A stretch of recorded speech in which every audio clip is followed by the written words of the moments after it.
All right. Well, welcome everyone. Thank you for being here. I am Emily Wolfram, and I'm the Executive Director of the Montana Performing Arts Consortium. And this webinar, as you know, because you signed up, it is basically an informational session about our artist showcase and conference that we have each year, and more specifically, the application process for the showcase. So this is geared towards performing artists, performing groups of all disciplines and genres, and also any managers or agents of artists who have a roster. So basically anybody who would be applying to showcase. Before we get to the agenda, I'm going to go on to just tell you a little bit about myself. I have been the executive director since 2022. This organization is much older than that. It actually was started in the 80s, but that's when I started doing this particular job. And before that, I worked in the arts quite a bit. I'd actually attended this conference as an artist agent, and I'd had a booth and I'd represented artists who were showcasing and booking tours. So that's how I first interacted with the Montana Performing Arts Consortium and actually a few other booking conferences around the country. And I will be talking about those too. On this slide, which will be available to you after this, there's my contact information right there if you need it. I will provide the slides as a PDF. We are recording this, so I will actually put this on our YouTube channel and I'll embed it on our website so it's easy to find and reference later on. So yeah, I've been an artist agent in the past. I'm also a musician myself. I don't like gig and perform, but I do play the cello and I do gigs every now and then. I'll substitute with a symphony in Helena and in Billings from time to time, but not too often anymore, just because it's very busy. But I do play the cello, so I have you know some artist perspective from that aspect of things. I've also worked in nonprofits for a long time, and specifically in the arts and arts and education. When I'm not doing work for the Montana Performing Arts Consortium, my other job is working as the development officer for my local library foundation here in Great Falls. So that is me, and I will keep on going to our agenda for the day. So first, I'm just going to tell you some basic things about booking conferences in general, because if you're new to this, you may not know that that MPAC is not actually terribly unique. There are other organizations all over the country and in Canada that also present these kinds of events. So I'll just talk about those in a general sense in case you're new to them. We'll talk specifically about the Montana Artist Showcase and Conference. We'll talk about the application process. And the showcase is like a really big part of that conference, but there are other ways to engage. And so I'll go over that. And then I will also go over some support opportunities for artists that are fortunate to exist like outside of this organization. There are things available specifically to Montana artists for those of you who are from Montana. And there are other more general things available to people from all over the country. So without further ado, we will keep going. So first thing is like, what is a performing arts booking conference? Like, what is it really? And I sort of narrowed it down to this definition. It's an event that exists to connect touring artists with performing arts organizations, which we will often refer to as presenters. They present artists who perform. So they connect those artists with the presenters who book seasons. And this is usually across multiple areas. Sometimes it's multiple communities. For us, it's multiple communities in Montana. There are other conferences that will have presenters that represent communities in various states. And so that's basically what the purpose of these conferences are, is to help like make that that connection happen.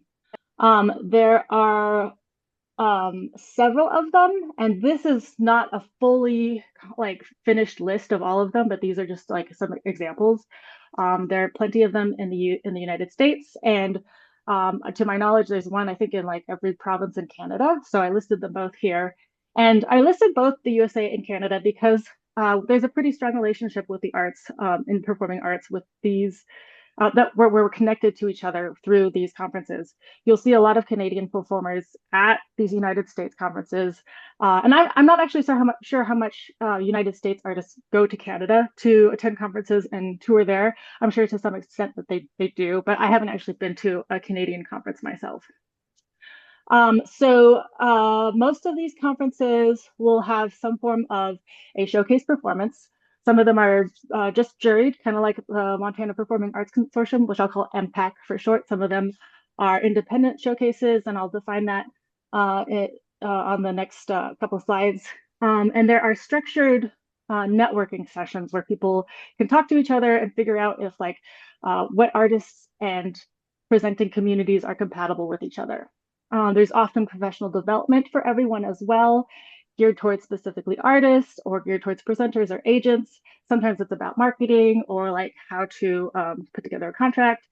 And usually, as you can see, they're all based on some regional lens. So either like they're by state or by a region of states. One that might not be totally clear on this list is the Association of Performing Arts Professionals, APAP. That is considered a nationwide conference in the United States, and that's always in New York. All right, so showcasing, which is often part of this experience, it's essentially like a curated sample of your show. And it can range between 10 and 20 minutes, depending on the conference. Ours is 12 minutes. And it's designed to spark like interest in future bookings. And it's sort of just one part of many factors that presenters will consider when they're thinking about booking future seasons. It doesn't actually guarantee that you'll get bookings, but it is an opportunity to start that conversation.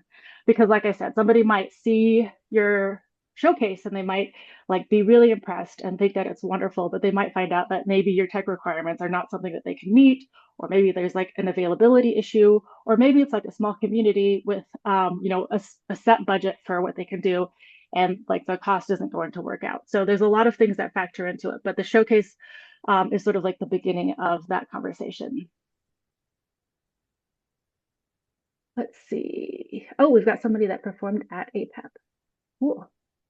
Um, so presenters may watch a showcase and connect with you at a conference and keep you in mind for the next season. That's pretty typical, or even the one after that. So even if you don't get like immediate, follow through that's going to happen in the next year, it's still a good thing to have that presence and that opportunity to share what you do.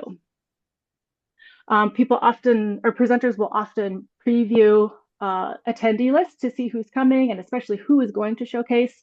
And they will use that showcase performance to sort of like confirm or explore more of like what they might have already been researching prior to attending. All right, so jury showcases versus independent showcases. The jury showcase is something that the Montana Performing Arts Consortium, MPAC, focuses on. There's a few others that focus on this as the main showcase experience. Larger conferences will have independent showcases as well. The main thing to know is that like for jury showcases, there's an open call, like we're about to start in February 1, where there's this open application. Anyone can apply and all applications will be equally considered by a panel or jury of folks. For us, it is two presenting organizations or performing arts organizations that do the booking, and then one artist or agent who is not submitting an application for that year. And our showcases are like produced by MPAC. So my organization will get the backline and book the sound engineers and, and the stage manager and run the showcase for the artists. For independent showcases, these happen at larger conferences, and it can be kind of wild because there can be a lot of them going on at once. Each independent showcase is sort of like the responsibility of the artist or agent who is taking it on. So when you go to something like an APAP, and maybe Rule, you can speak to this too. There's an artist or an agent who has signed up to go to the conference. They've rented the room. They've acquired all the backline and figured out who they need to run the sound and everything, and they will invite other artists to be on that showcase, or they'll invite other agents to bring an artist on. And it's sort of curated by whoever is, I guess, hosting that independent showcase. And feel free to chime in the chat if you have comments on that, because I actually have not been to a conference that has these independent showcases. I've just heard about them a lot. And what I can tell you, oops, let's see, is that think I was gonna, oh yeah, here we go. I just wanted to show you what conferences include independent showcases versus which ones focus more on juried showcases. So the state conferences like Montana, Ohio, North Carolina, Arts Northwest, which is regional and covers the Northwest section of the country, including Alaska. Those focus more on the juried showcases, and usually those are, well attended, and there isn't anything concurrent going on. So every presenter who goes to these will see all of those juried showcases. With the bigger conferences, that will have independent showcases. That includes Western Arts Alliance, which covers all of the western half of the country, including, I believe, Hawaii, Midwest. I'm not sure about Midwest Arts Expo. So if somebody knows about that, feel free to put it in the chat. I'm not sure if they do independent showcases, but because I think they're kind of there some new aspects of that conference. And then of course APAC, which is very big. That can be kind of interesting because like they're both types are competitive. The juried showcases, like you're competing with every other applicant before you go. And with independent showcases, you're competing with every other showcase when you're already at the conference. So you're competing to get an audience into that room. So that's just something to know when people are talking about those two types of things. Okay. Oh, thanks, Jeff. Jeff says, I've showcased at Max and APAC. There are individual independent showcase producers which get the room, usually at the hotel, and they curate the showcases for every night of the conference. Great. Yes. Okay. Thank you for clarifying. So I'm going to go on to talk about MPAC specifically. So we are one of the smaller showcase and conferences, but we are very mighty, and we are very proud of the communities that are represented by our organization and by our members. Relationships tend to be very deep and accessible. So when you come to the MPAC conference, you'll usually get a really good chance to talk to almost everybody there. And I mean both the performing arts organizations and your peers, the artists and the agents. And both of that is very valuable because you can learn about opportunities with the organizations you'd like to book with eventually, and you can just learn from the experience of those around you if you are talking to fellow artists or fellow agents. Our presenters tend to be pretty open to conversation. Because they're not overwhelmed by a huge crowd. We have 17 artists showcase, and we have about 5 people who do speed pitches. And we cap it at something around those numbers, just because that is what makes sense for our market and our attendees. We want to make sure that there's going to be plenty of opportunity for everybody, and that seems to be what balances out most of the years. And we always feel like there's a lot of options, but not too much going on, that it's overwhelming. The presenters here in Montana are also they prioritize routing and in a way that makes sense for the artist.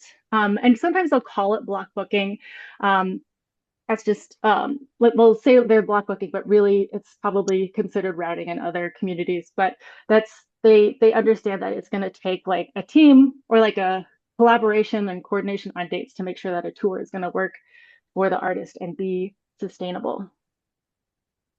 All right. And one thing to know about MPAC and also the other conferences that coming multiple years in a row is a good idea. It's a good option to keep in mind. Other folks have said, just in general for all conferences, if you're going to try going to a showcase in a conference, think about the idea of going for 3 years, because you will build a relationship with these folks over the course of that time. Our main goal here is to make sure there's plenty of opportunities for presenters to see what work is available to their communities and get a sense of these artists who have expressed interest in coming here. That's really important for Montana, because it is difficult to get here. I don't know if any of you are from here or have come and performed here before, but getting to Montana and traveling and touring around Montana, it can be kind of tricky because it's a big state with disparate populations in um, different corners of it. So our main goal is to give everyone what they need to plan for coming tours and for the coming seasons. The artists need a chance to promote their work. Presenters need a chance to preview these shows and get info on fees, check requirements, availability. Everybody needs a chance to meet and talk to each other. So, and then the presenting organizations also need a chance to talk to each other so that way they can understand who is interested in the same artist and where there's potential in forming a tour or a block. I'm just going to give a quick rundown of how our schedule goes. This is a screenshot of what was on the back of last year's program. I try to color code things so people can like zoom in on the stuff that is important for them.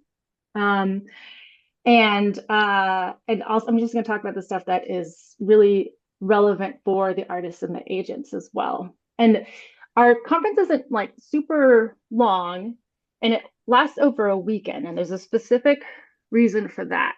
We have everyone arrive on Friday afternoon, and then we're done by usually Saturday night for the artists and the agents, and we're done by Sunday midday for everyone else.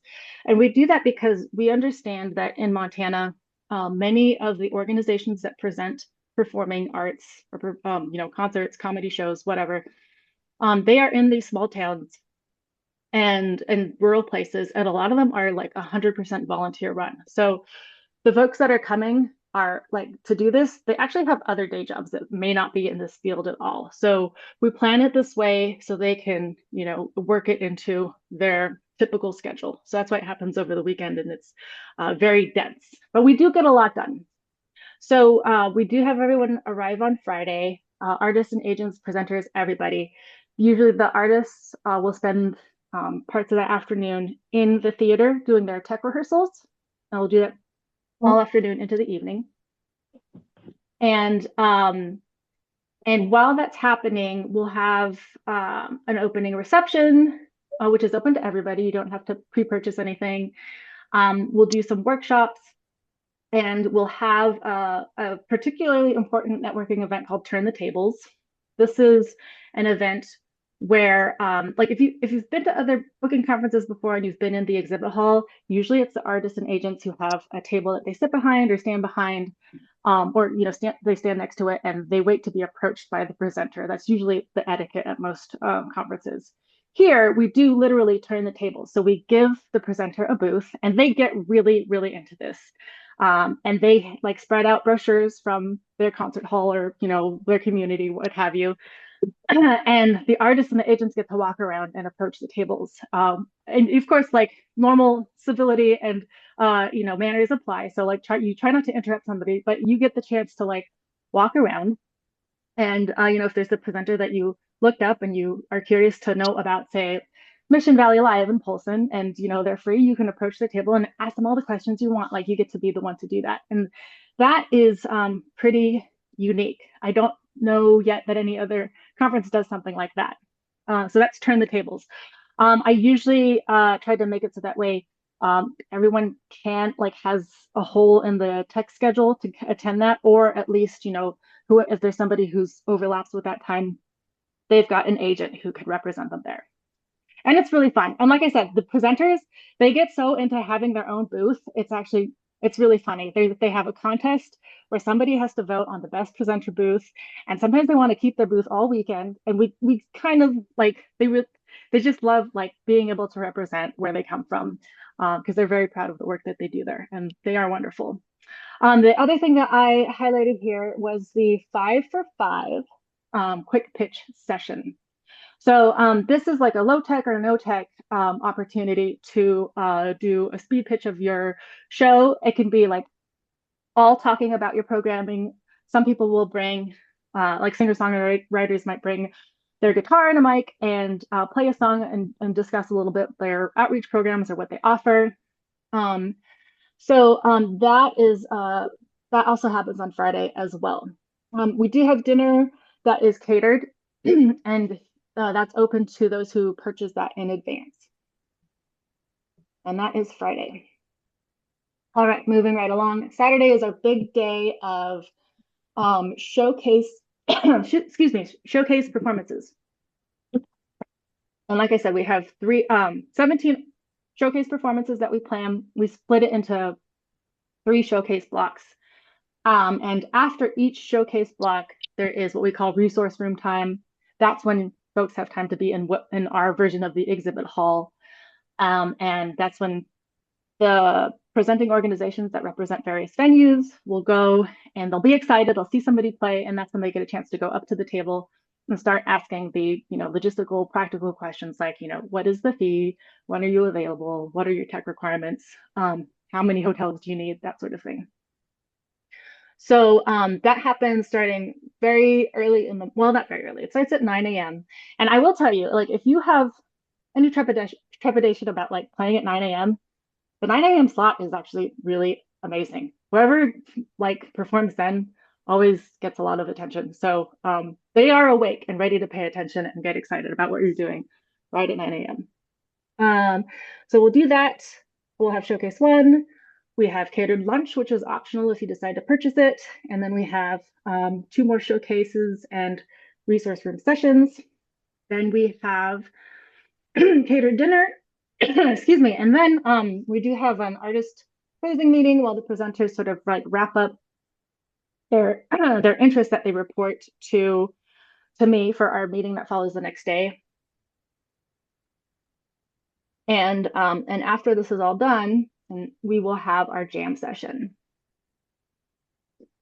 Oh, yes. Thank you, Jeff. Nepama has created a really good, really informative. Yes, they have a really great video on proper exhibit hall etiquette. It is very hilarious. Do you know if it's public? I don't know if it's on like on an accessible YouTube link or if it's like hidden away in Vimeo somewhere. If you know, let me know. Or I'll go look for it too, and we'll talk about Nepama as well. So after that's all over, we have the jam session, which I sometimes refer to as the 4th secret showcase. And this is open to anybody who is attending the conference. And it is intended to give our talented performing professional artists a chance to just jam and do something spontaneous with each other. We will have it at a local establishment. This year it'll be at a brewery that usually hosts concerts, and our sound engineers will bring you some backline, and the expectation is that you do covers with people that you may have just met that weekend. Do something that other people could easily participate in and join in on. So it's sort of like a big jam band experience, and the presenters also attend that. They look forward to it every year, and they know that sometimes they'll see something and they'll have a certain impression after a showcase. And then they know that if they see that artist at the jam session, that is another chance to also just like usually enhance that perspective or that impression. And sometimes they'll just be like, whoa, whatever they did at the jam session was totally amazing. And like artists surprise themselves too. This last year, we had some really great stuff that was happening just between artists who had just met each other that weekend and didn't know each other. So yeah, I definitely want to make sure that you know that the jam session is an important event. It's optional, but you should totally be there. And at this point, artists and agents, like this is the end of like what is really important for you to be at. So if you need to book an early flight on Sunday, that is totally okay. What we do on Sunday morning is we have our block booking meeting that is closed and it's only for presenters anyway, so you're not allowed in the room anyways. And that's where they start talking about which communities are interested in what artists, so that way they can get an idea of how to start planning tours and routes and like start talking about timing to see if that all will work out. We take that information. I take that information and I create a report with listing each artist who was at the conference, and including some agencies too, especially if they did a quick pitch, and excuse me, all of the presenters who are interested in them. So you'll get a report at the end of the weekend that says like, say you are the such and such comedy show, and you'll get a list of presenters and something that indicates like who has strong interest and who has sort of moderate interest and who is like wants to ask some more questions before they go forward. So you'll get that at the end of the conference. And that actually goes to all of our members. And it will, every now and then we'll have presenters who can't make the conference. They will get that too, so they can participate in that block booking and planning activity that happens after the conference. So that's our schedule, which I know is a lot, but it's the one I get the most questions about. It's typically the same every year. I will be putting this up on the website soon, and it's going to look pretty much like this, maybe some, minor tweaks here and there. But the main thing I want you to know is that the jam session is on Saturday night. The the most unfortunate thing that happens every year is like somebody will say like, "Oh, the jam session sounds so cool.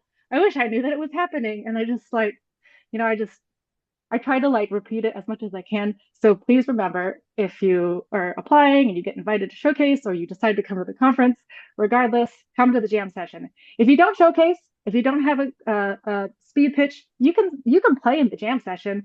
Some people have gotten, booked. You're based more on the jam session than anything else. So definitely come to that. Jam session doesn't mean music jam session.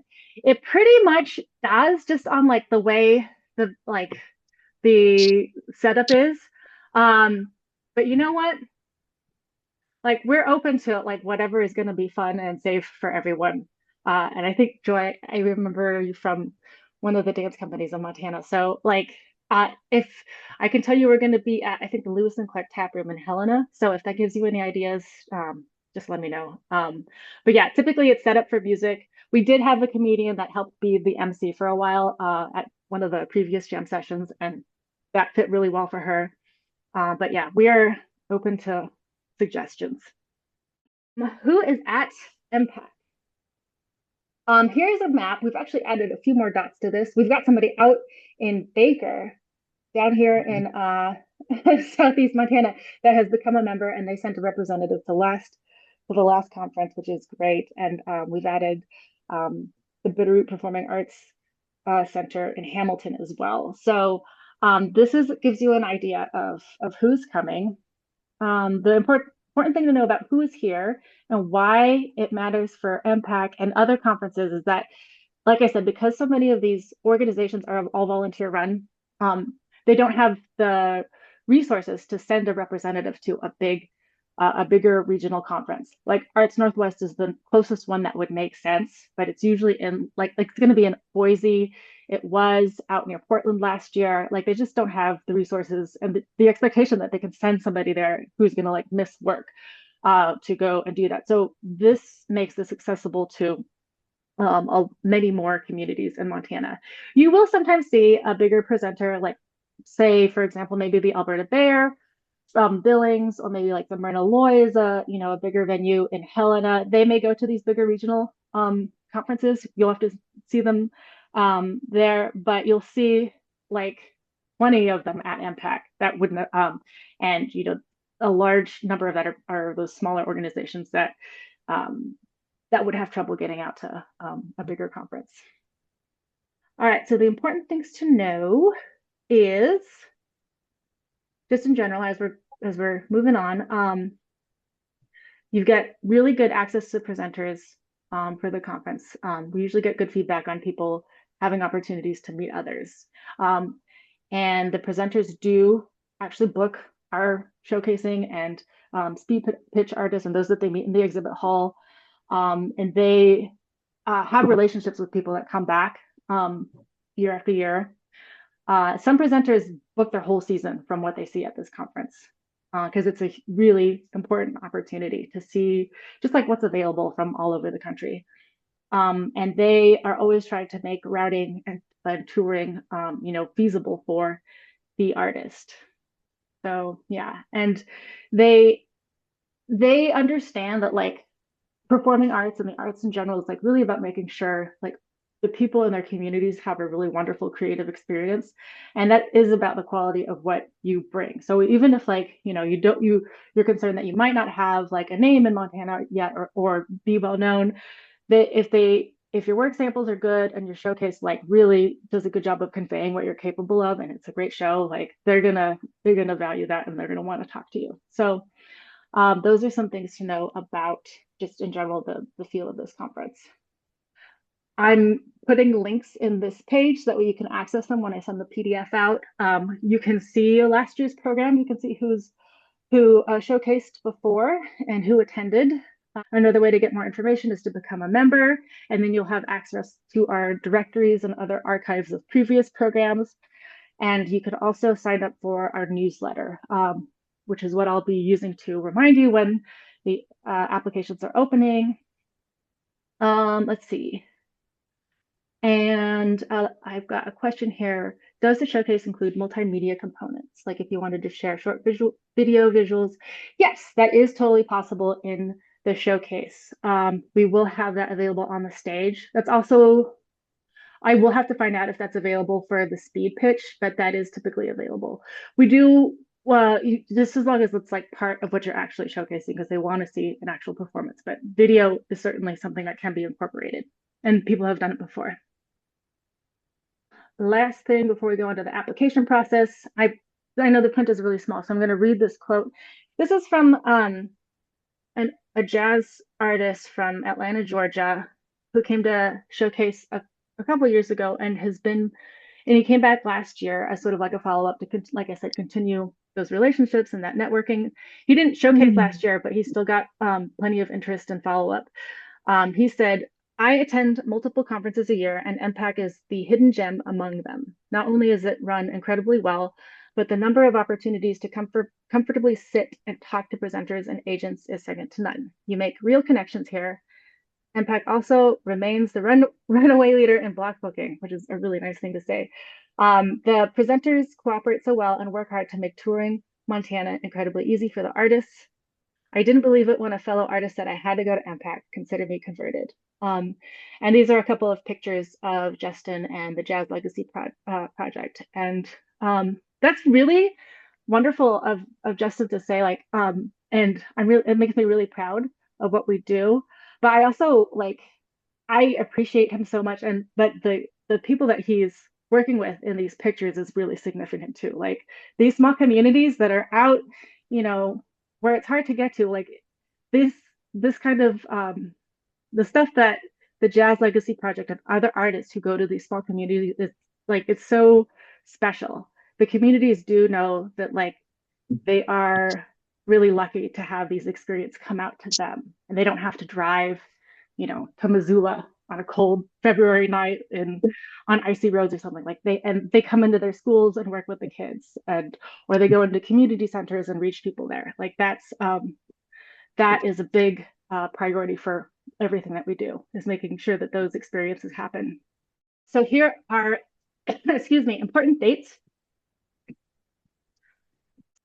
The applications open very soon on February 1st, and there's an early bird deadline, so you can save $10 on it if you finish your application and submit it by March 15th.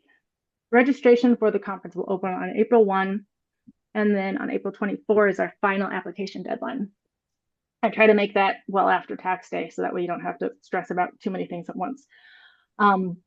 We'll have a jury review everything, and they will narrow it down to to the 17 showcase artists and those that they invite to be alternates and 5 for 5 quick pitch artists, and we'll let you know by late May what their decisions are. There is an early bird registration deadline on August 15th, and the final registration deadline is September 21. And I do open up registration before the applications are due, because people sometimes know by then that they're definitely coming. Certainly the presenters are sort of like banging on my door, like, when can I sign up? So that's our sort of calendar. The things you need to know about if you are invited to showcase and you decide to do it. Of course, you have to apply by the deadline. You have to be selected by the jury. You do have to sign a showcase agreement to confirm that you understand what we are, providing and guaranteeing and what we're not guaranteeing. And then at that point, you do have to become a member of our organization and pay dues. And I could go over that in a second. And then you have to register for the conference. And there are fees related to that as well. And we'll go under, like I said, later on in this presentation, we'll go over support that is available to folks to take advantage of opportunities like this if you want to. The next thing I'm going to do is actually switch over to the I Want to Showcase platform. So this is I Want to Showcase. It is run by the Organization of Saskatchewan Arts Council. So the CA is for Canada. There are several conferences that use it. Here is a list of all of us partners. So you might discover information about other showcase opportunities here. The nice thing about using this platform is that it makes it easy for you to apply to multiple showcases. So let's see. Go back to my profile. Oh, let's see. Hang on. Looks like I have to log in. Hang on one second.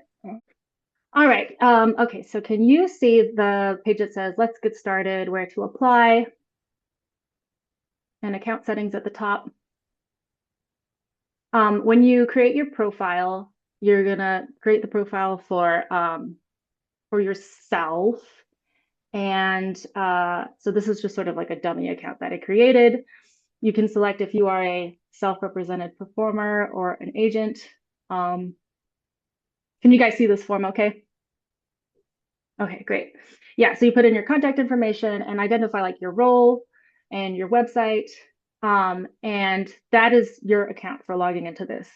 Beyond that, you can have multiple profiles. You can just have one that represents yourself if you are just, a self-represented artist. You can have multiple profiles if you are an agent and you have several artists that are going to be submitting showcase applications. So from here, if we go to edit profile, you have to create your profile first, and then you would need to use that to submit an application, because they'll take, like if you submit applications for multiple conferences, they'll take it from that same profile. So the artist profile has slightly different things. It has sort of like a repeat of the contact information, but there's a quick description for everyone, or for the group or for the person. There are URL links. So just to keep things simple, they're asking for your just URL links. So if you've got a website, great. If you've got an Instagram profile and the TikTok profile, like just put in the URL for it, just to keep it simple. You can designate your category and your subgenre. These are presets, and if you have another way that you want to describe yourself, you can use the secondary subgenre field. That is just completely open. And then there's some optional demographic things here. And yeah, so this is the basically setting up the profile for you, the artist, or for your artist. There is an open data policy for you to check out. This is something that Canada is doing, where I think they're creating a database that makes it I think that's searchable by artists, and like it's a tool for presenters to use to identify artists that they're interested in. So that's your profile. Once you do that, you will be able to go to create your application. And this will give you a chance to, let's see, if you're here for the first time, you'd select, which performer you want to create the application for. Keep going. And here you will see the applications that are currently open. Right now, it's just Pacific Contact. But I did have like a workaround just so I could show you the MPAC one. They all look pretty similar, actually. Some of us have designated some like custom questions, but there's only a couple of those.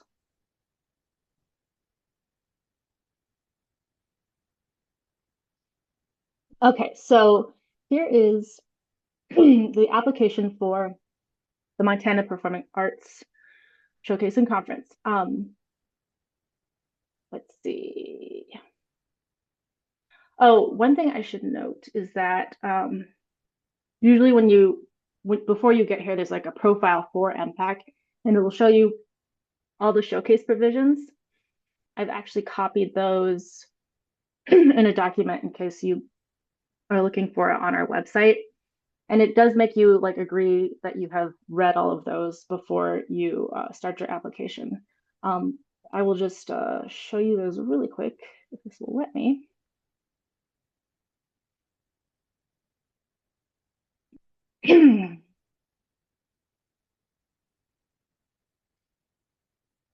Basically everything that's on our I want to showcase profile, it's the fine print. It's all here. It explains what everything is, all of our events, and what we provide in terms of lighting and backline. A piano, there is a piano that's provided. Uh, Rehearsal time, and then the criteria that the jury uses to look at those applications and terms and conditions. So that fine print is something you'll see as you're going through I Want to Showcase, but it's also on our website down towards the bottom. Okay, so back to the application. There are these 6 sections. They're pretty straightforward. Um, it does not let you make a payment until you've completed the contacts. I think it, and I'm not sure that it will let you submit it without finishing every section. So before you hit submit, just make sure all of these red circles have turned into green check boxes. On the contact section, again, it's pretty similar to what you entered in your profile or your account. It does let you,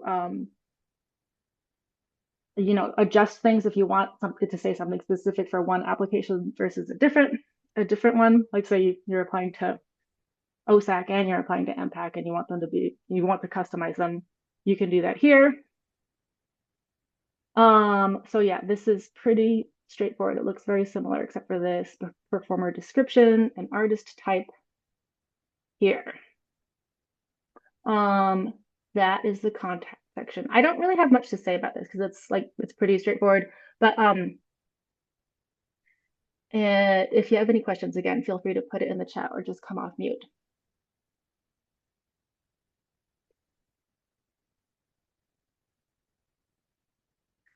All right, the showcase info. This is more about like what's going to happen at the conference. So you can describe your proposed, 12 minutes for us. And there's some help text over here that gives you some context, like what are we going to share with us that day? And you do need to make sure that whatever you do for those 12 minutes is representative of what you would do for your whole show. Alternate performance. If you want to be considered for the 5 for 5 or the speed pitch, do check this off because that does factor into who is invited to be an alternate. If we know that like this is an opportunity you're interested in, that tells us like, okay, we could invite you to do the speed pitch and you could be an alternate in case somebody has to cancel their showcase. So do take that into consideration. This is our miscellaneous question. Is an outreach engagement included in your fee? Outreach is something that a lot of our member presenters do prioritize because they want to make sure that the impact of what their programming goes like beyond their main stage. So if some artists decide to say like I'll do one main stage performance and include one outreach, that will be like an hour-long program. And some of them decide to like charge for that separately. It's fine. Do whatever works for you. Just like tell us in this box like how you want to handle that. And that's the showcase.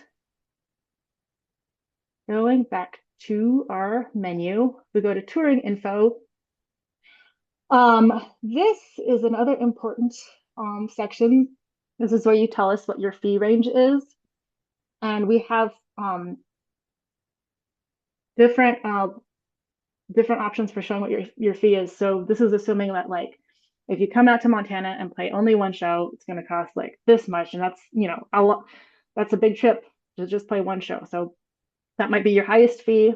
And then if you come out and you get booked for 2 to 3 shows, like is there a little bit of a break that you can offer for that?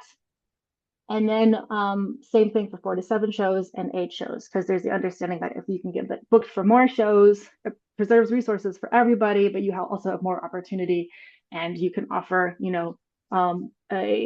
it's you could offer a lower fee if you're getting booked by more communities in one trip. So yeah, any questions about that?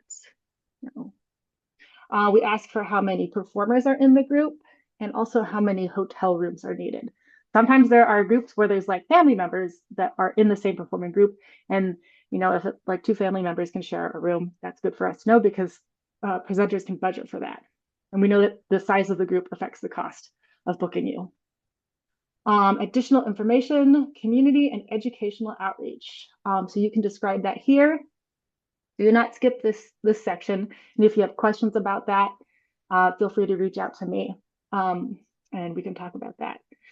For promotion and publicity, we have that. You can just describe if you have like a really great electronic press kit, if you provide some social media help, that's where you can discuss how you support that. Is the showcase panel the same each year? No, it's not the same each year. It is, some people will serve multiple years in a row, but it's never exactly the same 3 people. I've had they're different people each year generally. And then for this last question, excuse me, please indicate the 2 most viable touring months for upcoming seasons. I'd love your feedback on this too. So the help text for this is that Montana presenters program performances throughout the year. While artists may indicate preferred months, applicants are strongly encouraged to consider touring flexibility. Being open to a wider range of months, including the shoulder seasons, can significantly increase booking opportunities for everyone. So we want to know what your availability is, but we also want to convey that, like, being willing to come in the winter is also very valuable too. Like, it doesn't mean you have to just put winter, like put whatever it actually is, but we're encouraging you to not limit yourself like by what you perceive the weather in Montana to be. Any questions about that, or does that, feel free to put in the chat if that looks, or sounds confusing. All right.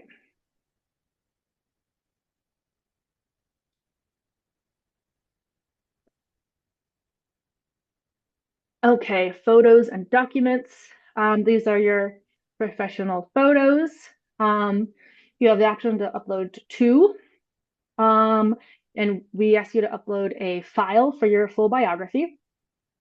And then you can also upload your electronic press kit or 1 sheet. And then you can also fill out some technical requirements here. And you get a choice. If you have a few documents for your tech requirements, you can choose that option. Or if it's all in 1 PDF, that's fine too. There's some more tech questions. We also ask for, oh, no, this isn't it. But there's, this is where there's like an additional information section. If you feel like this whole application, like, of all the things on here, like there's a question you wish that they had asked, or there was a field you wish you could, you had the option to like fill out to really like make your compelling case for showcasing, use this for that. Like if there's a certain document you have, like a full tour schedule, or like, I don't know, something else that's some other portfolio type of document that like you didn't see a chance to put that in there, go ahead and put it in the supplementary file. Okay, and that is docs. Okay, we're almost done with the application. Audio and video samples. This is super important too. I think I keep saying that with every section, but this like really matters. This is where somebody is going to see a sample that gives them an idea of what your show is and gives them an idea of what the showcase will be and get them excited. So what we will ask, what we prioritize are video samples, and there's fields to enter 2 video links. You can also submit audio samples as well. It's not required or as preferred. Do keep in mind that the jury has limited time to review stuff. We've got so far we've had 3 people on the jury. Last year we had 70 applications. That's a lot of videos to watch. So take into account that they may only see like 3 to 5 minutes of whatever it is that you put in there. And that's why we want you can put in the or define where they should start watching if they should start in the middle of a certain video.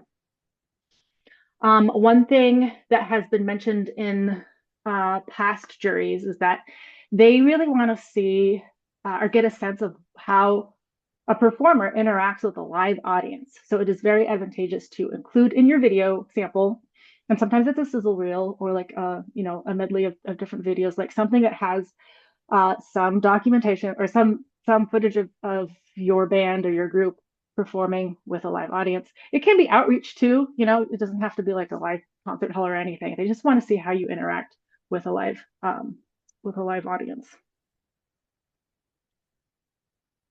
So that's the video sample.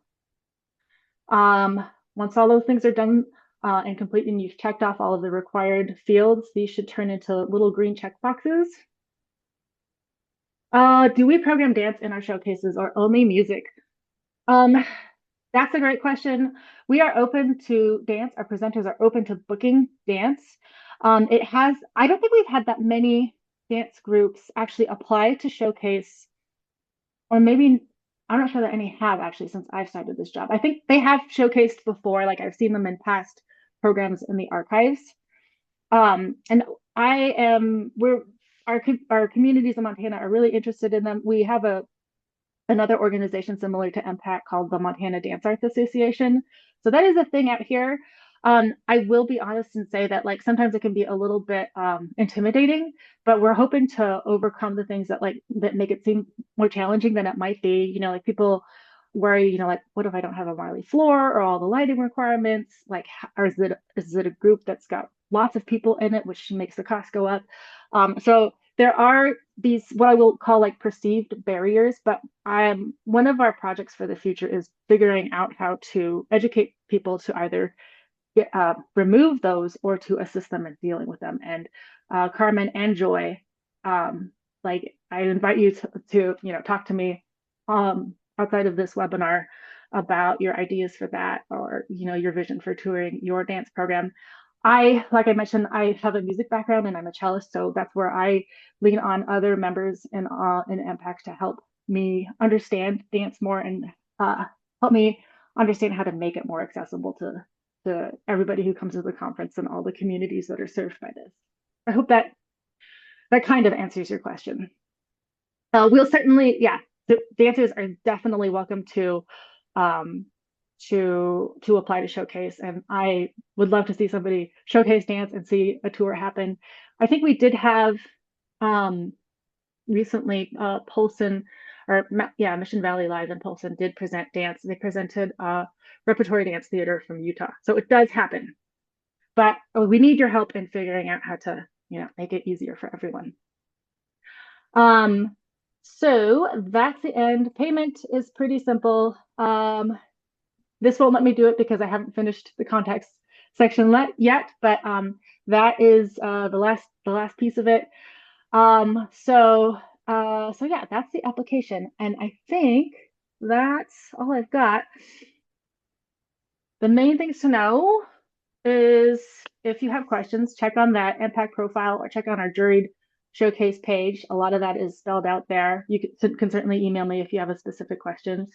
You can sign up for an I Want to Showcase account, I think now, and you can create your account profile and your artist profiles now if you want to. You just won't be able to access the MPAC application until February 1.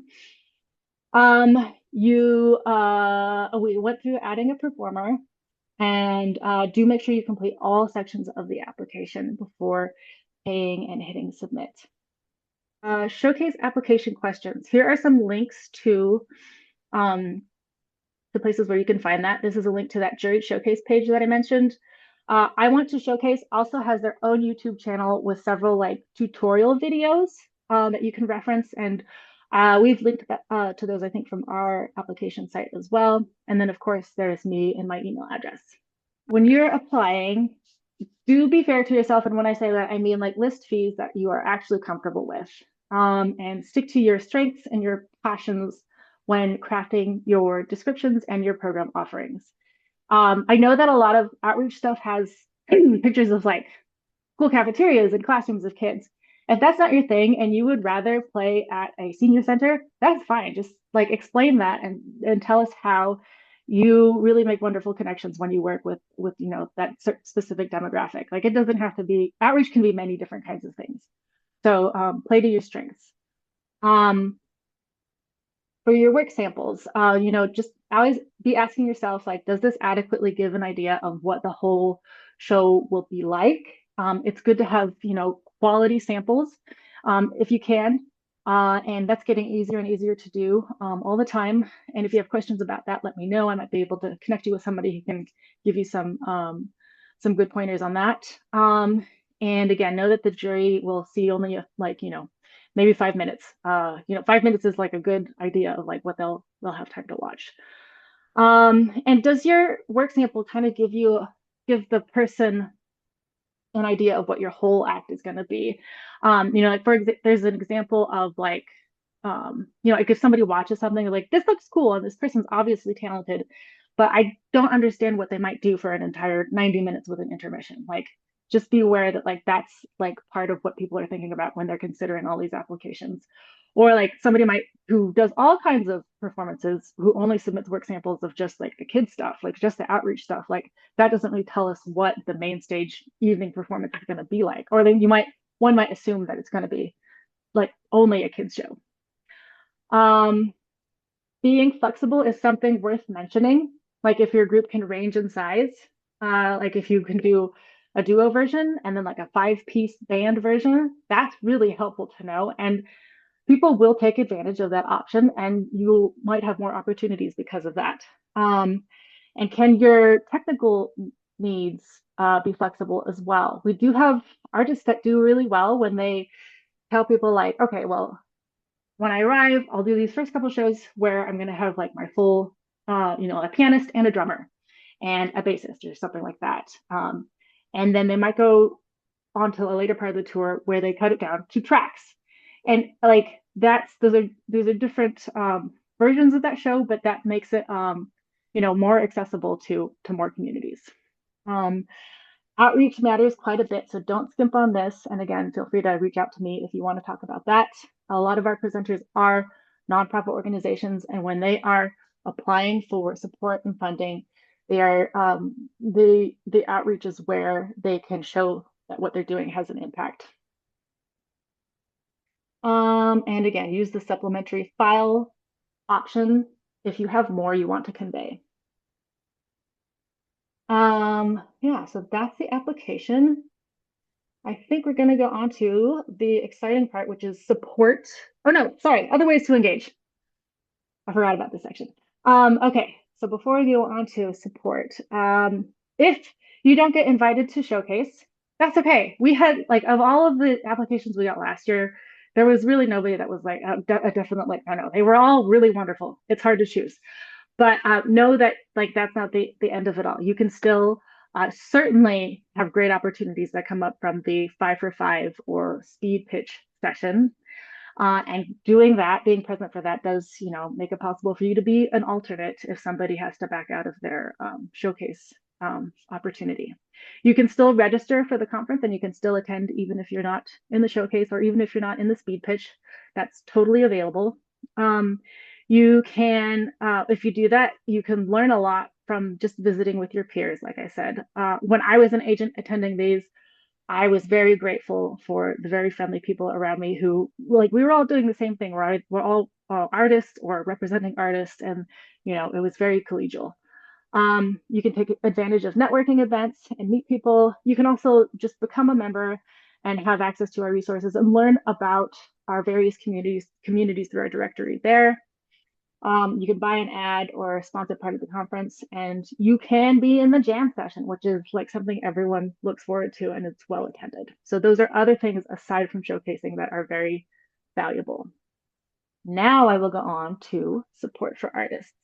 We're going to start with the Montana edition. And let's see. If Brian is here and wants to come off mute, feel free. I'm trying to find my participant list and I'm having trouble. But I will go ahead. I don't see him, so I'll go ahead and Oh, tell you. hey, Oh, are you I'm here? here, Emily. Okay, Yeah, great. Yeah, do you want to talk about the Montana Arts Council? sure. Yeah, I work for the Montana Arts Council, which is Montana's state art agency. Whichever states you're watching from today, you have a state art agency where you live too. Montana has a grant program that can help support Montana performing artists to register for the MPAC conference, travel to the MPAC conference, and participate. And that's called the Strategic Investment Grant. That's listed on the slide here. That's a $1,000 reimbursement grant that where you can get help to cover expenses like registration, travel costs, lodging, um, and those are kind of the three main expenses that would probably come up. Um, and in terms of grant funding, that's what the Montana Arts Council has that can support participation in MPAC. And I would encourage you to, visit the website of your state art agency where you are. Your state might also have an individual artist grant that would allow you to take advantage of this opportunity. Um, yeah, and I'll put my email address in the chat. Always excited to talk to people if you start becoming interested in the grant, you're interested in applying, feel free to email me and get in touch, and I can, like Emily's doing today, help kind of guide you through the application and give you tips on applying and thinking about putting your application together. Mhm. Thank you. Yeah, and the timing of like when notifications go out, it does I think it works out okay with the with this grant because am I right in that or am I remembering correctly that they review them every month? Yeah, sorry, that's a big detail. So we have a deadline on the 15th of each month, and then they're reviewed the following month. And so for an October event, you'd probably want to give yourself a few months of lead time if you plan to apply and apply by, July or August, so that you have, you know, so you can adequately plan for the grant funds. Hmm. Great. Thanks, Brian. And these Yeah. underlined sections are all links as well. There's also the Montana Arts Council Artworks program. It just started, so that application cycle is over, but it's something for you to have on your radar for next year. And this is with our state arts council. So if you want to get updates on these, I do encourage you to follow these links and find the thing that says subscribe and like sign up for Montana Arts Council emails. Because those are really it's all really great information and you will get news on these programs as they come available to you. So I just want that on your radar if you're an artist in Montana. And before I go into the recording fund, I'm actually going to skip down. There is an Artist Thrive Summit. This is another organization. It's actually, I believe it's nationwide, but it's for artist professional development of all disciplines, not just performing arts, but I think visual arts and other things as well. That they're having a summit here in Montana in Billings, March 24 to 26. It's concurrently happening elsewhere in the country, and I have the locations for that on the next slide. But that link goes to Artist Thrive. So if you're looking for more opportunities to just learn how to thrive in this type of career, do check that out. And then I do want to go ahead and see if Max is still here and wants to talk about the recording fund. Yep, I'm here. Great. Hi, folks. My name is Max Allen. I'm the founder and the kind of all of Recording Fund. And Recording Fund is a grant-making organization that supports artists via the recording process. So we give grants to artists to pay for the recording process. We do this because my backstory is I'm a born and raised in the womb, kicking along to the band musician, and I've been a producer most of my life. And I know that the recording process for any artist is a bit of a hurdle. How are you going to pay for that cost? How's that going to work out? So in the United States, we just felt that there wasn't enough grant support, in particular for the average independent artist. You might see more grants for orchestral works, or dance crossover stuff, or very specific things. And we're just trying to open up a field where there's grants for the average artist that is working hard, who's dedicated, driven, and diverse, and we will give them a grant if possible. So while we have given out grants nationally in our last 4 years of trying to find our way, we are specifically working on the Made in Montana grant right now. This is a Montana specific grant. And over this year, we will give out 4 grants to Montana artists throughout Montana, starting with the spring edition. That deadline is open until February 15th, and then we'll do a summer grant cycle with a grant application deadline at July 15th. Thanks, Max. I want to do a quick plug for MPAC to tell you to please go subscribe to our emails, because when I find out about stuff like this, I put it in the newsletter because I want you guys to know that this is available to you. And it's hard to find funding for individuals who are not a whole like nonprofit organization. Sometimes like grants are usually for 501c3s, but these are the kinds of things where you don't have to be a 501c3. You can just be a working artist and access some of this stuff. Okay, going on. I know we're getting close. And if you have to run, feel free to put questions in the chat and I will, address them and either record it here or email you back after this. I'm just going to keep on chugging along though. Support for artists who are not in Montana. The Artist Thrive Summit, like I said, it's happening in other locations. Same dates, March 24 to 26. It will be in Las Vegas, San Antonio, Kansas City, Nashville, and Lowell, which I think is on the East Coast in Massachusetts. So yeah, like I said, if that's a program that sounds intriguing to you, follow that link and check it out. And as Brian mentioned, do check out your own state arts council. Many of them do have programs for or grant programs or support programs for individual artists. And also check out your regional arts organization. And what is that, you might say? That is something that those are organizations that cover like bigger sections of the country. In Montana, ours is Creative West. There's also South Arts. And I'm going to just see if I can navigate over to the link and actually click on it to bring it up. So yeah, here is one landing page that takes you to all of them. So this is like, all the parts that are covered all over the country. I'm going to click on Creative West because I know that's one in particular and go onto their website. So as it had showed you, it covers all of these states, but there's RIOs for every other part of the country as well. And you can go to their website and they usually have a programs or a grant section and you can, explore what is there and see, actually this website was recently redone and it's great because you can go to a recipient type and put an individual and see what comes up. So these are, all of these programs are available for, just for projects done by people who are just working artist people. You don't have to have a fully fledged 501c3 with a board and everything. So yeah, that's the regional arts organizations. And like I said, the link is there. And then lastly, the North American Performing Arts Managers and Agents organization is a resource for you. NAPAMA is what we call it, because that's a really long name. I was surprised that there's a name that's longer than the Montana Performing Arts Consortium, but there is. But this is a great organization as well. It does say it's for managers and agents, but there are many self-represented artists and presenters as well who are members of this. MPAC is a member of this organization. They are only focused on professional development for artists and agents.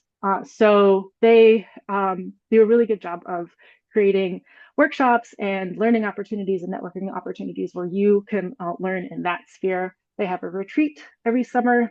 Again, it's really just focused on professional development and people find it very valuable.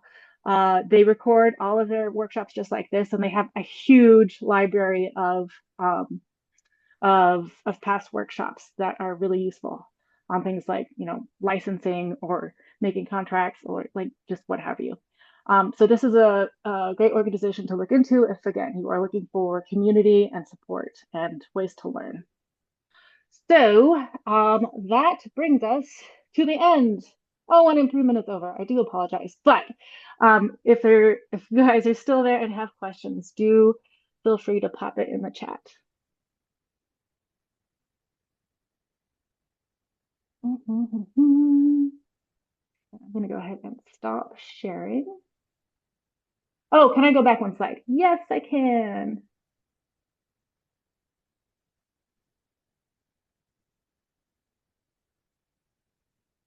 And like I said, I'll make my slideshow into a PDF and the links will be live in that PDF. So you'll have all of that. And I'll have the recording of the video as well. All right.